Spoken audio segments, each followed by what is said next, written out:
नमस्कार। चलिए आज बात करते हैं भारत की उस परीक्षा की जो लाखों युवाओं का सपना है, यूपीएससी। अगर दिल में देश सेवा का जज्बा है तो ये सफर बहुत दिलचस्प होने वाला है।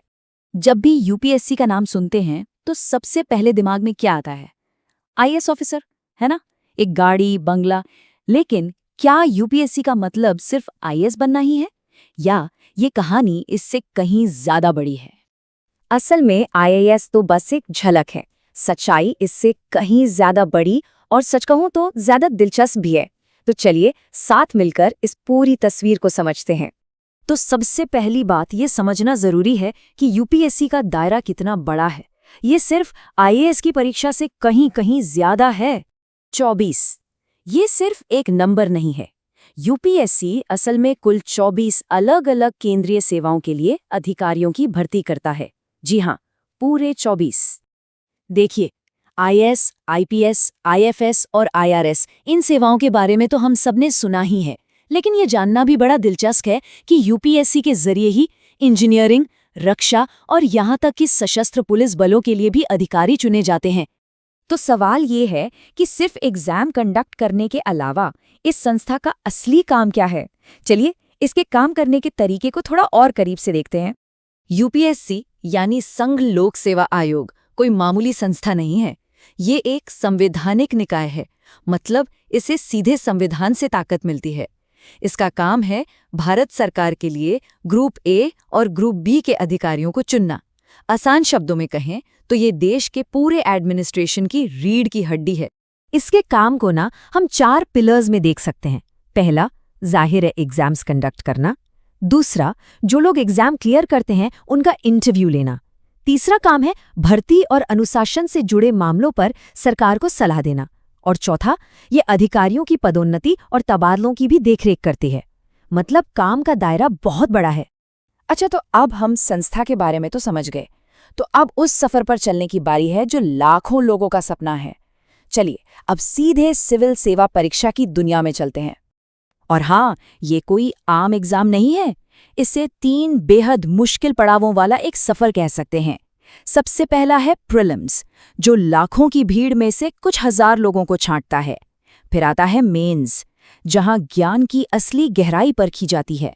और आखिर में इंटरव्यू, जहां सिर्फ नॉलेज नहीं बल्कि पर्सनैलिटी का टेस्ट होता है। प्रीलिम्स और मेंस में जमीन आसमान का फर्क है।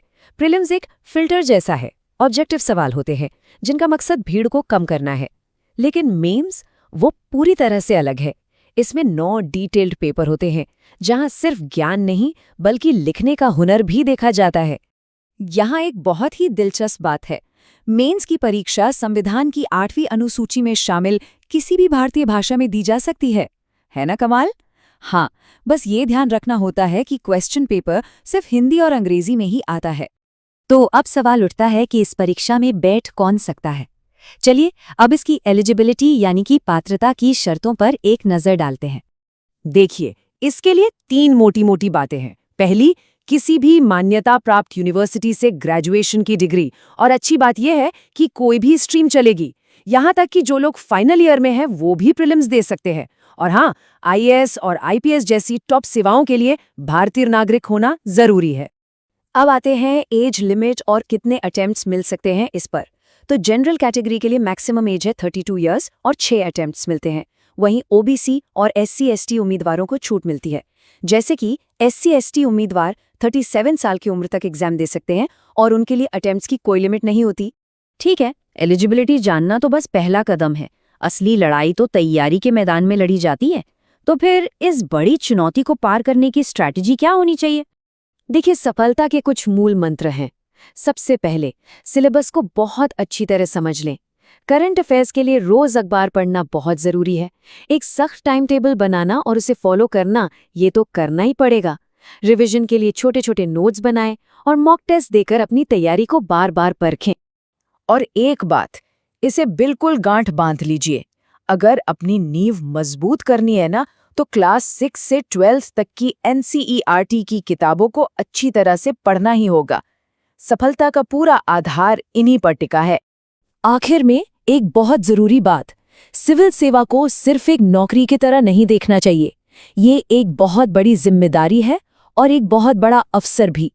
ये सिर्फ एक जॉब नहीं है, बल्कि देश के भविष्य को एक दिशा देने का, समाज में एक पॉजिटिव बदलाव लाने का एक सुनहरा मौका है। तो अब सवाल सिर्फ परीक्षा की तैयारी का नहीं रह जाता।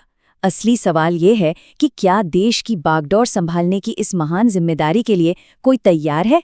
इसका जवाब हर किसी को अपने अंदर खोजना होगा। ऐसा कंटेंट रोज चाहिए तो लाइक करो, सब्सक्राइब का बटन दबाओ और शेयर करना मत भूलना।